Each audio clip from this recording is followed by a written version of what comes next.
migrants here in the United States. There's a method to that madness, okay? The 2016 American Community Survey, well, it estimates that 380,785 U.S. residents report Nigerian ancestry. But get this, and this is where it gets deep. So almost 400,000, she said almost 400,000 Nigerian Americans in America. And it says 2016 numbers. Now I want to share this with you. Let me stop sharing.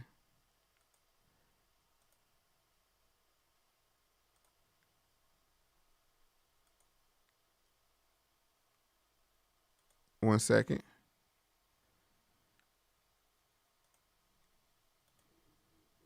So we're talking about, if you can see my screen. One second. Got to do my real estate again. Knew something was off. So I want to share this. So she's talking about 400,000, right? 400,000 out of 206 million people that's in Nigeria. They bring 400,000. That's why I said this is that top 10% boule mentality, that they came here or allowed to come here. They come from a higher economic status and then come here and say, why is it that Black Americans can't do better? But that's like us taking our top 1% and sending it to Nigeria and say, why can't all Nigerians do better? Look how we're doing. No, that knife can cut both ways, but I'm just saying this is how they portray numbers. Now let's get back to the video. Stay with me. According to the United States Census Bureau, 4% of Nigerians hold a PhD. That, folks, is compared to 1% of the general U.S. population. They're way ahead. So they're way ahead because 4% of them, that's people that are chosen or allowed to come here. 4% of 400,000 hold PhDs compared to 1% of the general U.S. population. This is what they're saying. Let's continue on. So 17% of Nigerians hold a master's degree and 37% have bachelor's degrees. These are people who are supposedly have no merit. Well, they're allowed to immigrate here based on their education level. Whereas you have a native population here that had just been under the oppression of ground zero or white supremacy called America. How do you think we're going to thrive? But then they come here from all over, the world and complain about colonialism, and we're at ground zero and we're not supposed to be affected. You don't have the social and the family deconstruction and destruction that you have in other countries. You see what I'm saying? So that's the point. But then when people try to raise themselves up and say, "Why I did it, why can't you?" Well, that's like somebody that was born a millionaire or upper income, upper middle class income family in Black America saying the thing to poor Black people, saying, "Oh, I made it, why can't you?" Well,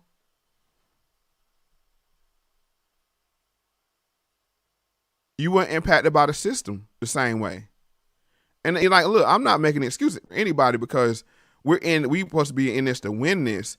But this is the problem, because when you turn on MSNBC and CNN and all these other channels, it's overrepresented with people that are not native to here, to America, but they look Black. So they think it gives the notion that they speak for Black people. One, looking at Joy Ann Reid. She goes on there and calls ADOS Russian bots, but she's supposed to speak for Black people and Black causes. Come on, knock it off. But I'm off my rant, but let's go ahead and just get back to, the live chat. I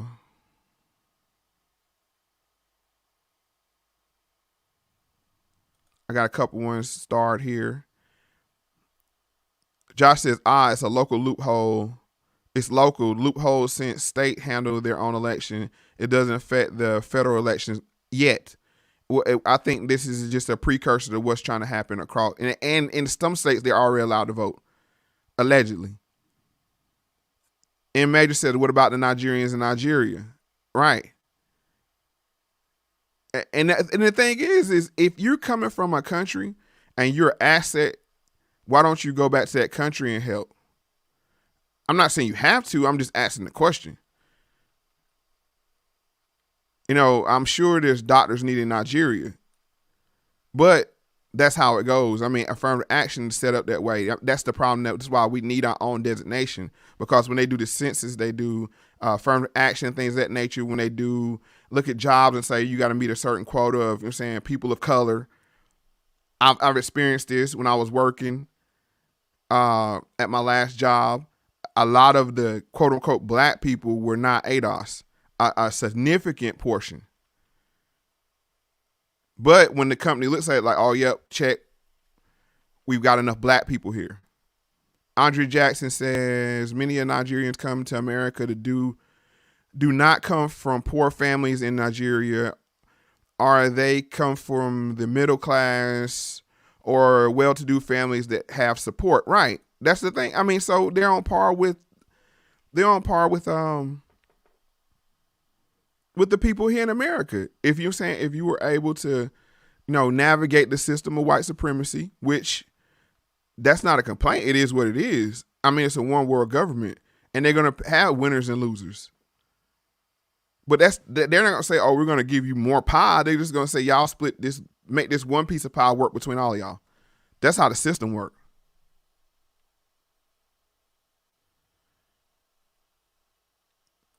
Yep, the brain drain, that's another thing. They don't want to be in their country.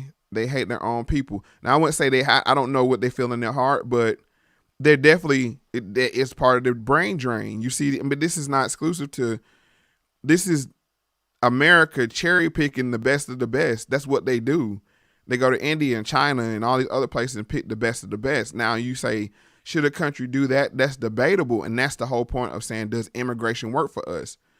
If you're going to bring in competition and you still have people that's not been, their needs have been addressed, that there's a debt owed to us, that's where the rubber meets the road. It's like, hold on, don't you think you need to square us away first before you start doing all this aid to other countries? And if anybody disagrees with me, I would like to hear from you. Hit me on social media, Instagram Moe Factz or Twitter Moe Factz, and in my DM, and I'll send you a link if you disagree with what I'm saying, because this is just this is how politics works. The real problem is black people, quote unquote black people, ADOS, foundational blacks. We're starting to speak up. That's the real problem. As long as we agreeing and go along to get along, everything's all sweet. But when we start to speak up, it's like, oh, you know what I'm saying? You're hateful. You're this, you're that. And then go as far as saying we're going to, you know, be violent towards people.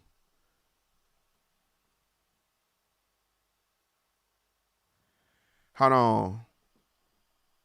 O'Bennett says, people don't know the history of that region in Africa. People forget about the Berlin Conference, so I don't understand that pompous sense of pride Nigerians have, especially certain tribes. And that's the thing, like, it's even tribal in these countries. They put themselves above each other based off a tribe. And that's why I think they may not understand. The understanding that black Americans had when we were fighting so hard for people to come here was we're going to bring allies here. Now, that might have been naive, because why would white supremacy as a system bring any allies here to assist us? That was, I think, short-sighted, to say the least. You know, but that was the understanding.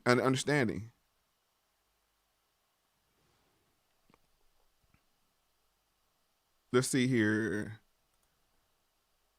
T4 says, I would agree with that, Mo. Even as an immigrant family, we believe that we need to shut down our borders completely and hash things out in our U.S. first. And that's the point. And you know what? That's not exclusive, because look, I got a video here about immigration in Nigeria.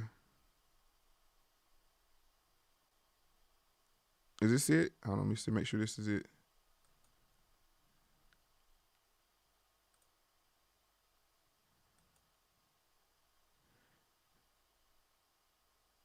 Let me see. No. This is not it, but we're gonna get back to this because this is one I covered in show 9. This is how long I've been talking about this. We're gonna get back to this brother in a second. But let's finish up with the Nigerian exceptionalism tweet video. According to data provided by Rice University in Texas, Nigerian Americans, folks, they are the most educated ethnic group in the United States.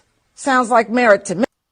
So once again, numbers matter. She said they're the most educated ethnic group in the United States. Per capita or total? Because that's different. Those two things are different.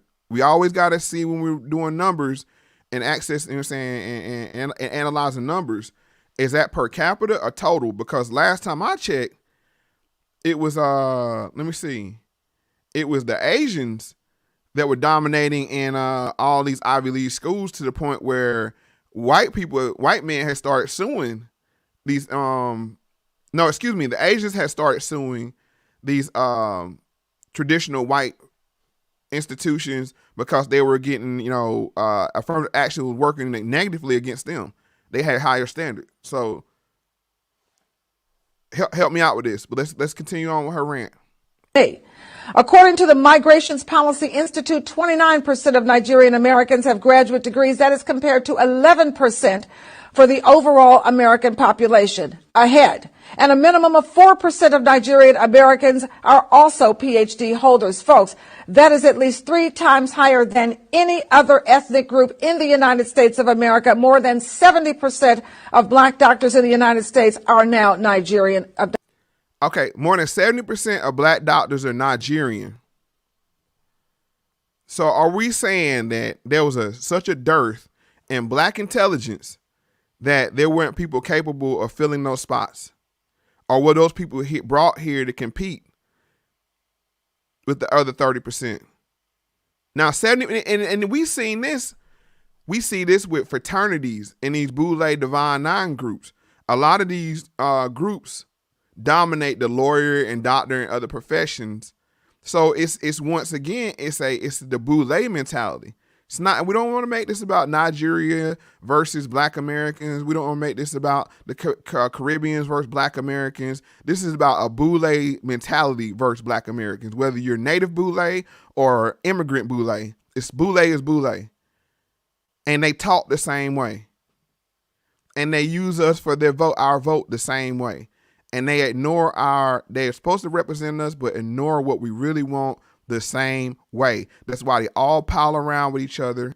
Your Michael Eric Dysons and your Joanne Reeds and your Roland Martins. They all pile around together because they got a Boule mentality, like we're the talented 10th, we're here to save the world.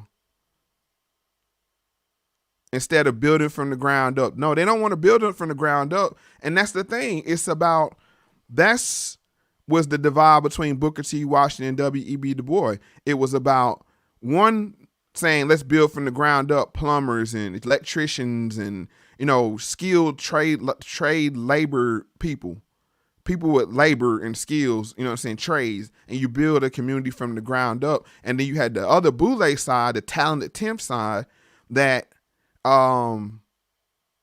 were about, let's create this elite top layer and then we'll pull everybody up with us. But as you see, instead of pulling people up, when the people start, crying out for something, they throw stones down because they like to be different. See, they like to be called, oh, you're different. They like to be, oh, I was the first black on my block. I'm the only black in this neighborhood. I'm the only black on my job. Like that, they like that kind of stuff. So it starts to feed into their ego. But let me stop my rant. Let me get back to the live chat. Right, it's elites versus everybody. And that's the one world government, the elitists, which is nothing but white supremacy. So when you talk like this, you're nothing but an agent of white supremacy. I don't care how you try to dress it up in your traditional garbs or, and that kind of thing. It's Boule is Boule.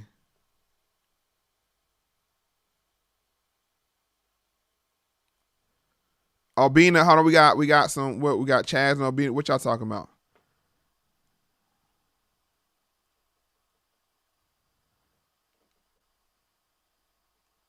What we got? We got Smoke. I don't understand.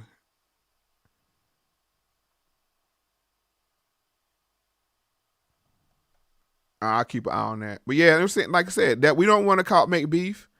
Because like I said, if you put us with the people on the ground in Haiti, on the people in the ground in Nigeria, on the people in the ground in Ghana, on the people in the ground, you're saying, in all these other countries, Jamaica, they would have the same issue that we have. But that's why they don't want us talking to each other. And we got to be careful of that, because when we start to lump people together, and this goes for both sides, you're saying you put allies in weird situations. Because, I mean, shouts out to the brother TD Hip Hop, you know what I'm saying? TD, you know what I'm saying, that he's the epitome of an ally. And then I was the same way with the Haitians. Even though I didn't agree with the illegal immigration that was going on, I said their treatment was very different than how the Hispanics were being treated, the Latinos were being treated at the border. I pointed it out on my channel. So that's the point. He said I was insecure because I didn't like the word Akata. Right, and it's funny that all these different groups have different names. They have different names for so-called Black Americans. Thank you, Carlton Way 1. TD go hard. So we got to be careful with the rhetoric, because we don't want to, offend our allies. Same thing with Miguel. Me and Miguel had it chopped it up behind the scenes, and we got to understanding on this issue.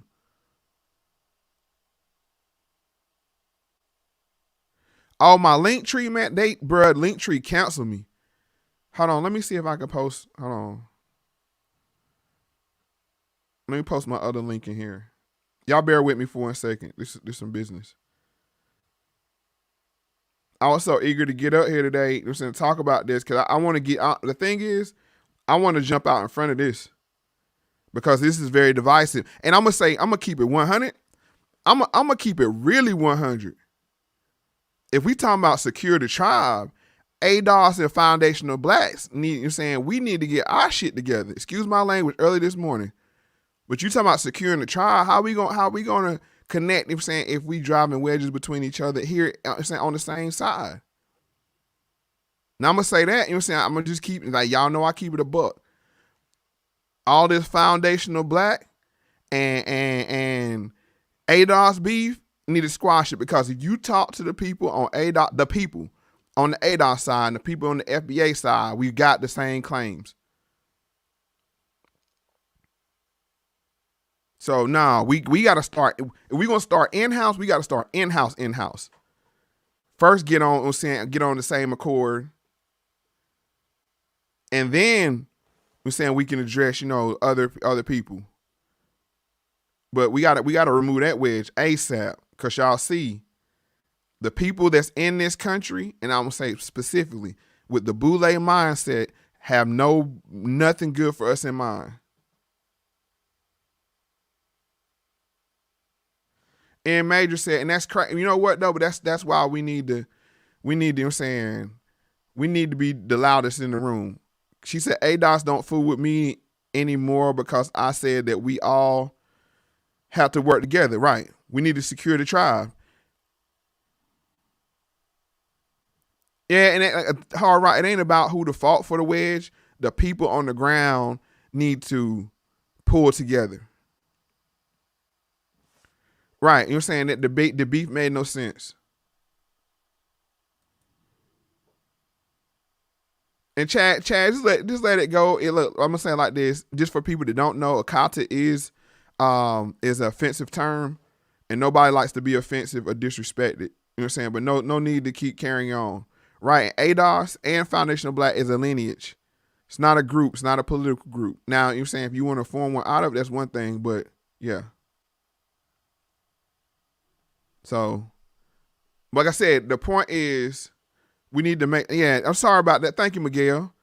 I'm sitting here. Y'all got me all distracted. I'm saying, bro, I'm trying to tell you, it's all Willie Lynchism. And I know Willie Lynch was a, hold on, let me post this link right quick. I know Willie Lynch was proven to be, fabricated later on. But, at the time, no, two things could be true. It could be factual and fabricated at the same time. It could be based off facts.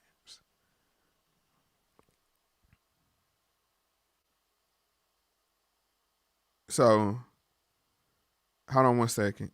Let me post this in this chat right quick. Hang on it. YouTube be acting crazy sometimes. There we go. And if y'all like to support this Value for Value platform, the link is now posted at the top of the chat.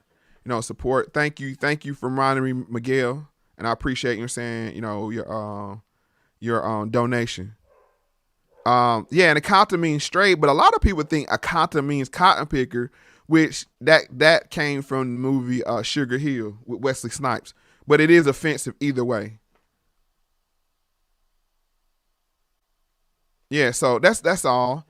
What's up, Daily Ruin? And I ain't gonna hold y'all too long, but I want to get into. There's two videos I want to get into. We're done with her. There's two videos I want to get into. One, let me see. Where's it at? Oh, this is the Nigerian immigration law. Let's get into that right quick.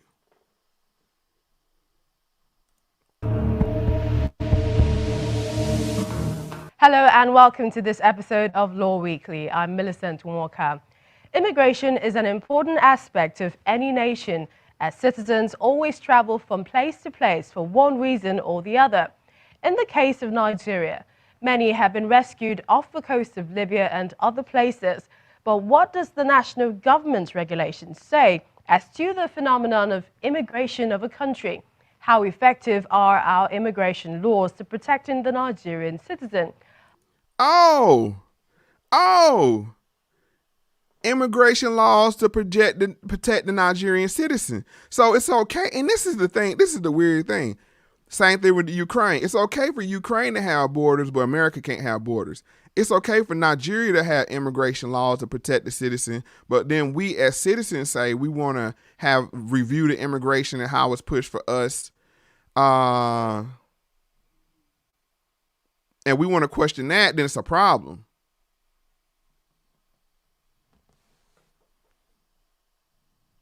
What's up, Prolific? Thanks for coming by and supporting. I appreciate it more. I appreciate the Cash App.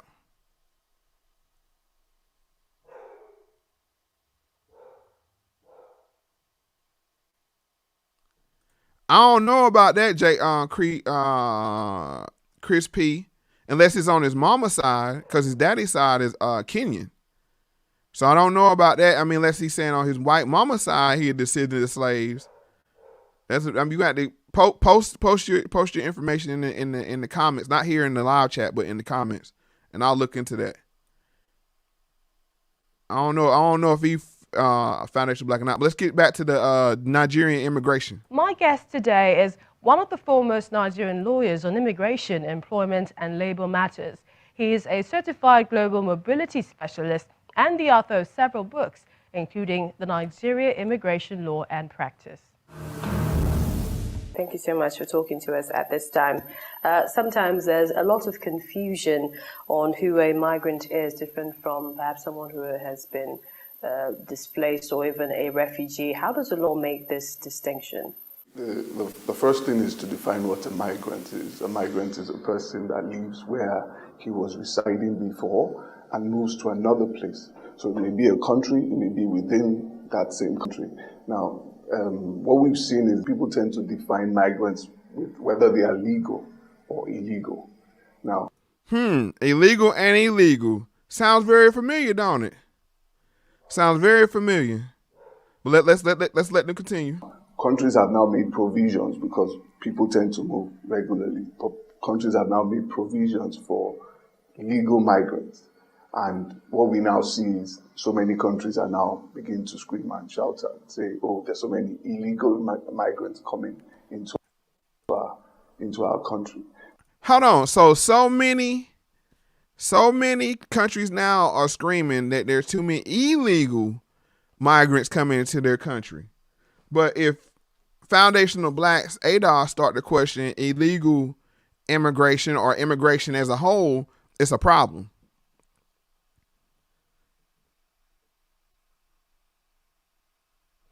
You see what I'm saying? Oh, Miguel, you want to be a big baller?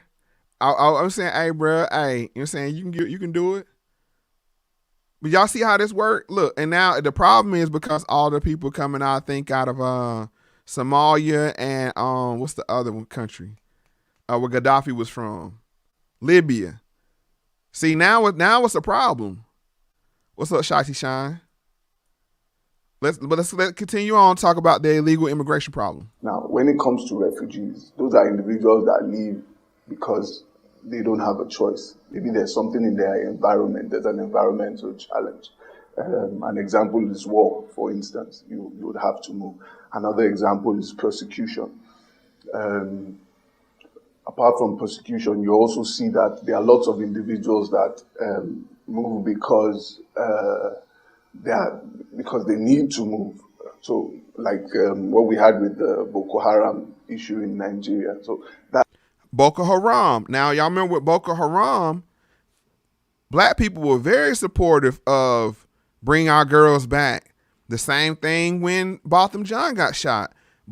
Native black Americans, foundational black, ADOS Americans were supportive of Botham Jean. We didn't say, oh, he an immigrant, so you're saying it don't matter. No. That's not what happened. So, yeah, bring our girls back. You know what I'm saying? Right. They got more attention. The crazy thing is they got more attention than the actual girls that go missing in America. I think it was like 500 girls went missing in D.C. that year, same year. And we over here talking about bring our girls back. Excuse me, bring back our girls. I got that mixed up. Thank you, Lindsay H. But yeah, see how that worked? I'm saying foundational black girls go missing every day. But then when Boko Haram and that kind of thing happened, oh, it's like bringing back our girls. So don't act like we're not supportive. But that's the thing. We got to have people on the ground talking to people on the ground. Not these boule gatekeepers, whether they're foundational black or immigrant blacks, they mean us no good. And really, they mean to divide us. And there was a lot of that, like I said, it was a lot of that talk going on in that chat. Oh, we got ours. Why you ain't got yours, kind of thing. That is the reason why you have refugees. Now, the world recognizes that there are some individuals that are forced to relocate because of these various challenges. Therefore, there's a United Nations Convention for Refugees. And what that convention does is it provides, it protects the rights of those individuals while they are in transit and also when they arrive in those countries. I think there are about 145 signatories to that particular convention, in which also Nigeria is a signatory to that convention. So that's just it's a very small difference, but that's the difference.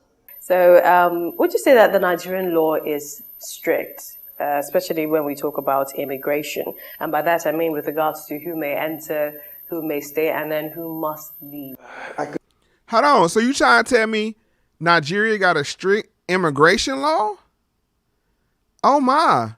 So maybe what we should do is copy what Nigeria has going on with their immigration laws. FBA, ADOS, maybe we need to look at their laws and see, since it works so well from their country they come from, let's implement what they're doing.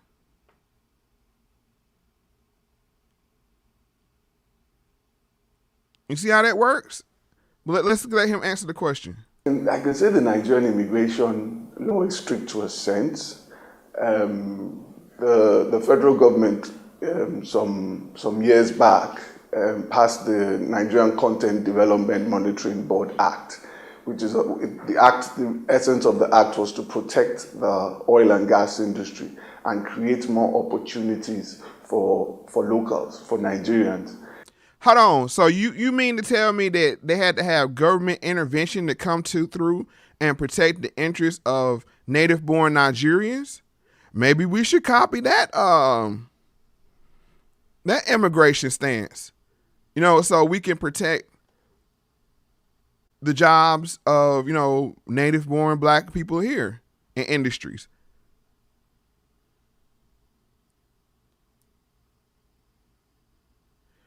Josh, there is no difference. Really, it's just two factions of the same group that kind of split because of small ideologicals. It's kind of like, put it like this, it's kind of like being in the Christian church, but you're Baptist or Methodist. That would be the best analogy. You know what I'm saying? There's small finer points they may disagree on, but overall, they, you know what I'm saying, they have the same majority of underpinnings and beliefs. But back to this. So it's okay for Nigeria. Somebody press 1 in the chat if I'm making sense here. Because it seems like the Nigerians have so much to say about, you know, how things are ran and that kind of thing. Maybe we need to go back and say we need to do what the Nigerians are doing as far as immigration. And ASAP it says, nah, let me see, hold on, it jumped kind of fast. He says, nah, when he says native-born Nigerian, that's a nationality, not a race.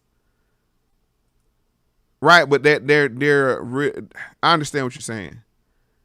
But what I'm saying is the protection. We're not talking about race here either. We're talking about jobs being protected for native citizens. Because we could use the same mindset to say why they need to bring in illegal immigrants or immigrants to your country. Is it not enough of y'all smart enough not to do the job? You see how that works?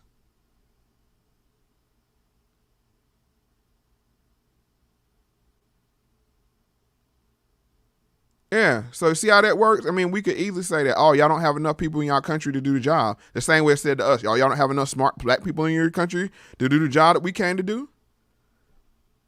Let's continue on. In the oil and gas industry. That has yielded a lot of fruit because we've seen that there has been an increase in the number of Nigerians that participate in the oil. So you can say that based on that particular act, the immigration laws may be working. Recently, the government also passed an immigration act, that was in 2015, and in 2017 they passed an immigration regulation. What the government has tried to do is to bring immigration laws into the 21st century, so to say, because the last time the act was passed was in 1963. So you can imagine the gap that we have had over the years. And the law and the regulation creates some stringent penalties, some stringent financial penalties, and possibly a pseudo-criminal penalty as well, because there's a apart from the financial fine, there's also imprisonment for some offenses. So the law itself, as it stands, is quite good, but the problem with it is implementation. What we've seen is that there's a huge gap between what the law says and what the immigration service does. If it means that the government now needs to look at how the laws are set up in such a way that they can now apply them, that I believe is the gap that we have. The laws are there, the regulations are there, but it's implementing those laws that we have an issue with. And we have the same problem here because we got laws in the books. We got, you know what I'm saying, penalties on the books, but they're not implemented. And this is not specifically to one group. This is, as a nation, citizens are saying, how can you do more or open the door up for more people to come in when it's not ample opportunity for people, the citizens, to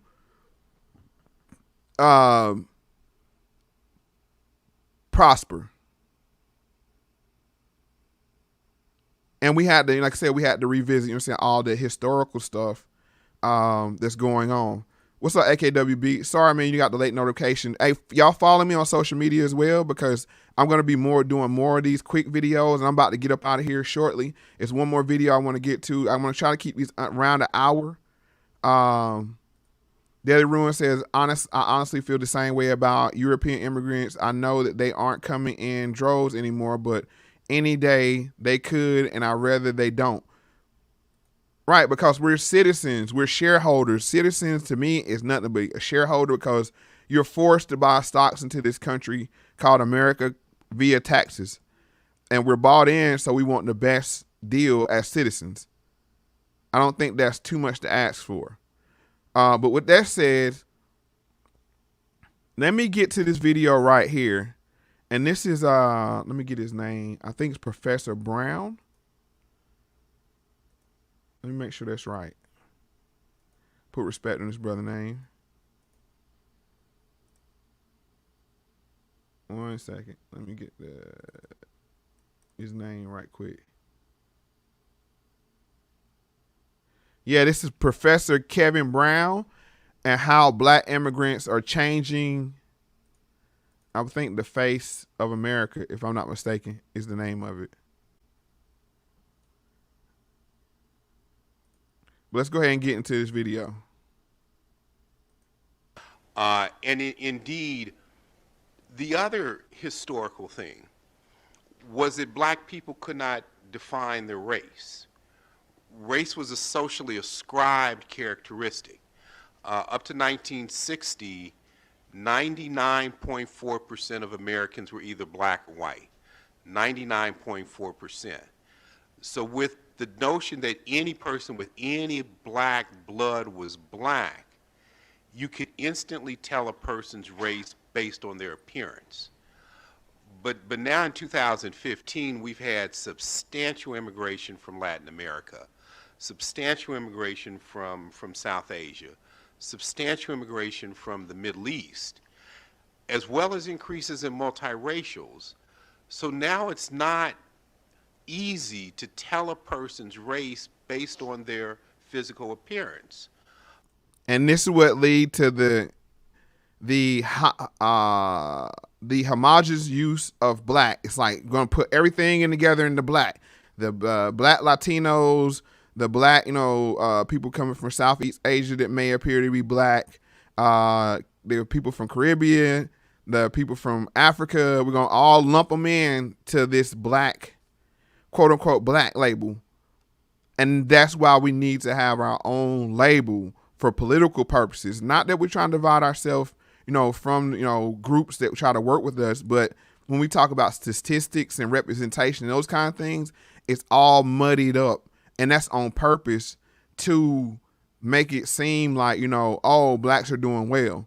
And another nefarious part of it is, let me see if I can get to this right quick before he continues on. Let me do this right quick. Let's see here.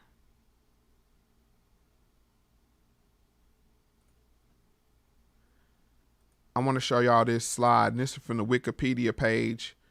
And this is race, population by race. And if y'all can see it, it says, let's go from 1910. 1910, the white population was almost 89%, and we were almost 11%. 10 years later, we had dropped down, and they had moved up 1%, I'm saying, give or take. And it hovered around there, 89 and 10. 89, 10, 89, 10, 89, 10, basically. 87, 11 in the 70s. In the 1980s, it was 83 white, 11 black, 11% black. In 1990, it was 80% white, 12% black.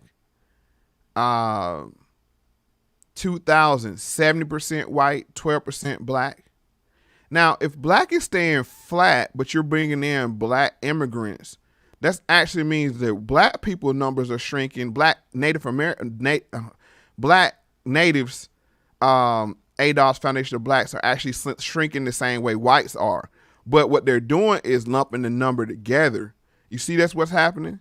And as you bring more and more immigrants in, this number hovers around 12, 13% all the way up to 2012, but you have more immigrants coming in, which means the actual piece that's ADOS black is smaller. That's just simple mathematics.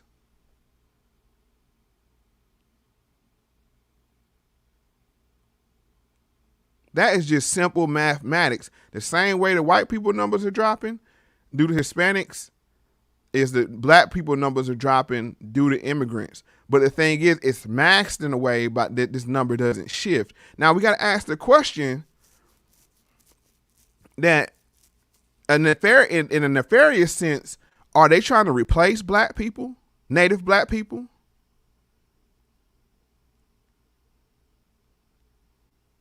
We really got to ask ourselves that question. Are they trying to replace native black people? Because if they get rid of us, they get rid of the guilt and the shame that comes along with American slavery. And then they can say, well, you came here. You don't have any claim to any reparations or anything else. And if you want to really go there, go full Dan Calloway, we want our land back. That could be a conversation. But no. What they want to do is they want to get rid of us, but they're doing it in a way that they're masking us. And another issue is, you're saying, interracial dating and interracial birth that's just affecting our numbers. It is what it is. I'm just bringing you the facts. Do it what you like, and just go back to Professor Kevin Brown.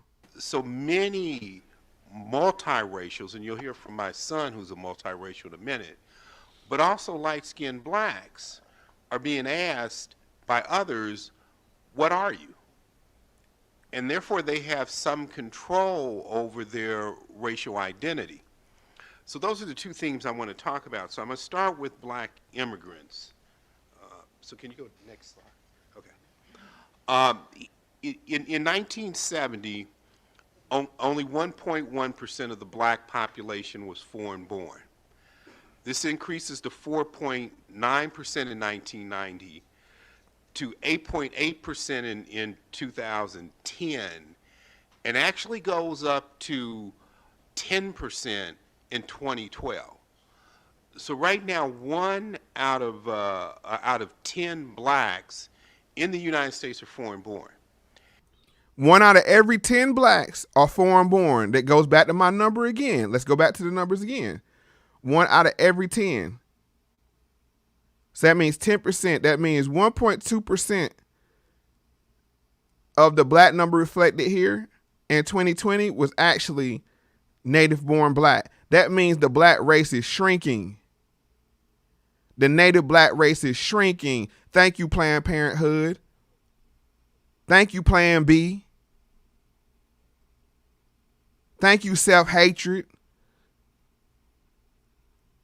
To make like we got a date outside of our race to feel like we're somebody. Now, if you love who you love, I have no problem with that. But we can't act like we don't have a sense of colorism and self-hate that tends to lend us to want a date outside of our race. And that's what's dropping our number. This man has done the work. So if you say 1.2, like I said, 1.2, that puts us basically back to the 1970 numbers. That means we shrunk or we stay flat at best. It is what it is. I'm just telling you what it is. Let's let him continue. Indeed, if you just go to New York, a majority of the blacks you see in New York City are actually foreign-born. So you're not actually interacting with African Americans. You're interacting with Nigerians, with Ghanaians, with Jamaicans, with Dominicans. Let's look at that chart one more time. It says black multiracials and black immigrants are on the upward trajectory. It says foreign-born blacks were 1% of the black population in 1970, and it went up 800%. It went 800% in 40 years. But see, I'm just a dumb ADOS person that don't understand numbers. And then we got to start factoring in the multiracials in there. It said percentage of black multiracials among blacks of college age increased by 80%. So even in that number of blacks, we're talking about, you're saying it's a sizable number of mulattoes. That means that the actual, and I don't want to use the word pure, but I'm just saying the black people of having two black parents that are native born to America are shrinking significantly. We're not going to play these number games, but let's let him continue on. Born. So you're not actually interacting with African Americans, you're interacting with Nigerians, with Ghanaians, with Jamaicans, with Dominicans.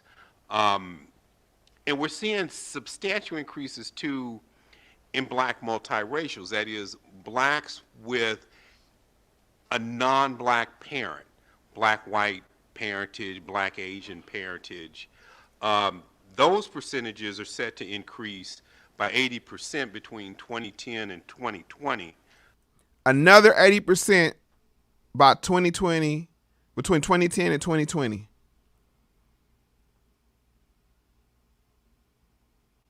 And that's why I'm about to wrap this up, but that's what I'm saying. I'm saying to the FBA and the ADOS and whatever else, you know what I'm saying, the vision that we want to call ourselves, we need to secure the tribe because the tribe is shrinking.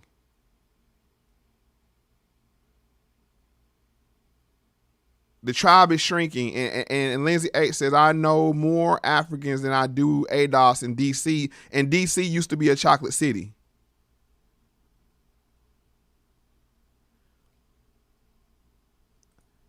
Privilege said the biracial are taking over black culture, especially ones with white moms. Yes. I mean, I'm going to say taking over. They're giving. See, and this is why we got to be careful with language, because that means, like, you know, they're taking. The point is they're giving positions of in the media. They're giving positions of representation. I mean, hell, look at Talcum X. The little bit of black he's supposed to claim to have in him, that makes him an authority. Same thing with Colin Kaepernick. Same thing. They're giving position of authority, and then their confusion is played off of. I mean, it is what it is. Don't get mad at me, because like I said, hey, look, you love who you love. And Josh just said, do you think the elevation of gay black men to position of status of celebrity is intentional to further destabilize the black family? Right, and that we ain't even bringing the LGBT portion of this.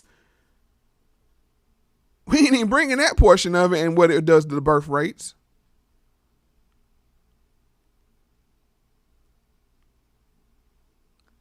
Big Mad said we don't have a tribe anymore. We have too many thoughts, and that's my point. They're using propaganda. They're using mass media, you know what I'm saying, to totally disrupt our mating habits, our respect for the fellow person, sex in our race, this gender war. All of this plays into it. Bro, they want us up out of here. I want y'all to get this through y'all thick head, and I know I say that respectfully, but they want us up out of here, period, point blank. Don't you see what time it is? They want us out of here.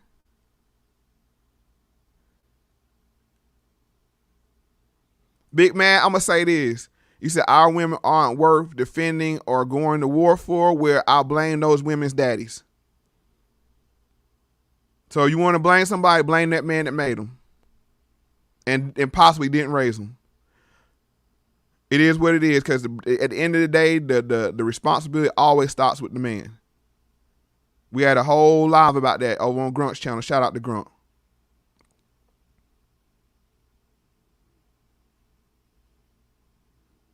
Right. See, same thing. Obama and Kamala, the same thing. I got a few star comments I want to get back to. Josh says, damn it. It's almost like Democrats should be pro-secure the borders to benefit ADOS and the underserved that are already here. Right. But that's the point. They feel like they got our vote in the bag, so they don't have to cater to us. That's how it works. And then they can shame or fear us. And that's what the late episode 74 talks about, is how they use lynching or the fear of voting and that kind of thing. They use the boogeyman of white supremacy to keep Negroes in line. The same way they used the Klan back in the day. Christian Davis said, oh, bro, you know they want to get rid of races as a whole. Right. They want to make a light brown, one race, and then it will be pure white people. That's all they want to do. They want a group of pure white people and then everybody else mixed up. Sort of like ancient Egypt. We've seen this happen before. Chad said I'm going Super Seance. What's up, bro? You know what I'm saying? I just got to keep it 100. I just got to keep it 100 with y'all. But what I'm saying, with that said, let's go ahead and listen to the brother one last time, and we're going to get up out of here. So can we go to the next slide? Okay. Here's one of the things that's happening. So if you think about Dr. Mbecker, one of the things Dr. Mbecker thought could lead to an end of untouchability was intercaste marriage. We're now seeing substantial interracial marriage among the Black/African American population in the United States. So you can see here in 1970, of all blacks who were married, only 1.1% were married outside of the race. That increases to 2.4% in 1980, 4.1% in 1990, 7% in 2000. In 2010, it increases to 9%. But let me add, this is of all blacks who are married in the United States. And he just goes more into the interracial thing. But my point is this, and Theodora, I thank you. I love y'all too. I got to keep it 100 because that's why I'm pro-truth. I'm pro-truth. But yeah, it is what it is. I just wanted to address this hashtag secure the tribe because I saw it crop up anytime it was trending on #1. But I'm gonna say this: Twitter quickly did two things. One, they suppressed the original hashtag, and then got it off the top trending, and then all the new spaces were all pro-immigrant spaces that were at the top, because when we talk about immigration, then we got to talk about who runs Twitter, who works at Twitter. It's a lot of the people that are immigrants from other countries that come here and work at these companies. So they definitely surprised it. I mean, they definitely suppressed it. Yeah, Eric P. You know what I'm saying? I just hopped on here right quick. This is something I'm gonna be doing, the more shorter videos called Moment. Just another show, another product for y'all to enjoy. But, I'm about to hop off here. Any last comments before I get ready to hop off here? You know what I'm saying? I wanted to keep it around an hour. Let me make sure I didn't miss anything. But I definitely wanted to jump out in front of this one. Right. And that's the thing. We're not saying anything different than the average American is saying. Why y'all bringing, like Big Man said, he said Silicon Valley, and this is just his number. I don't know if it's correct or not, but it seems plausible. Says Silicon Valley is 75% Indian.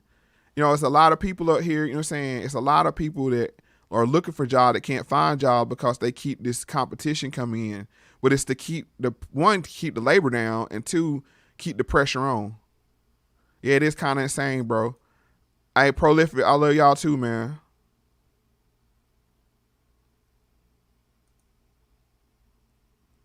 Will it say something? Well done. Oh, I appreciate it. Thank you.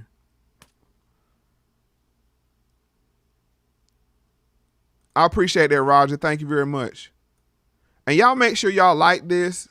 I got to do the YouTube thing. Y'all make sure y'all like this, subscribe, and share. Especially go on your platforms, your Twitter, your social media platforms, Twitter, Facebook, and even Instagram. Share this with the hashtag secure the tribe so other people can make it to this channel. I see we have some new faces in the house. And when we have new people in the House Factz family, let's just be, as long as they're not being disrespectful, you know what I'm saying, let's give them the benefit of the doubt. Because we know a lot of times we want to seek first to understand, then to be understood. I appreciate it, Chad. Thank you. Keep doing the work. I'm going to keep doing the work, bro. I appreciate it. Thank you, Michael. Make sure I speak to everybody.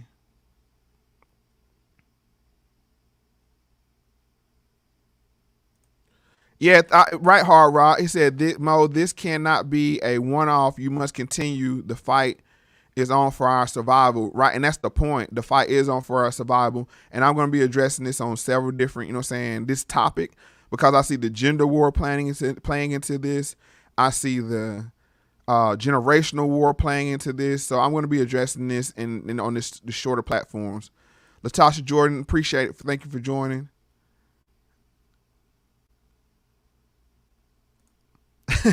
He playing Battleship. He said, thanks. I enjoy hearing your voice and learning something very compelling while I play Battleship. Yes. And that's the thing, y'all, this is why I'm doing this.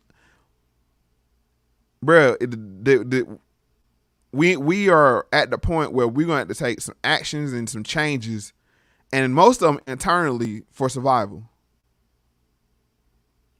I appreciate that, T4. Thank you.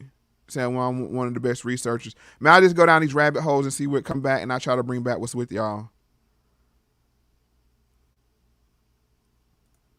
It says mass immigration agitates mixed race families. It doesn't help at all. Okay. Yeah, y'all make sure y'all hit the like button. And also, if y'all don't mind, just leave a comment. It helps. What's up, Choke? Oh, yeah, Jerry Mouse, yeah, it was live. We about to be up out of here. I'll make sure I speak to everybody. See, I had to step away for a meeting. I look forward to the playback. Yes, definitely catch me on the playback. And like I said, once again, share this with the hashtag on your social medias, Secure the Tribe. That way we can get this information out. Also, we can help to calm the waters, because on both sides, there are people that's willing to seek first to understand, then to be understood. But these kind of things tend to radicalize and bring out the more extremist mind people. Bruh, I'm bundling up. Like, the heat is on extra hot.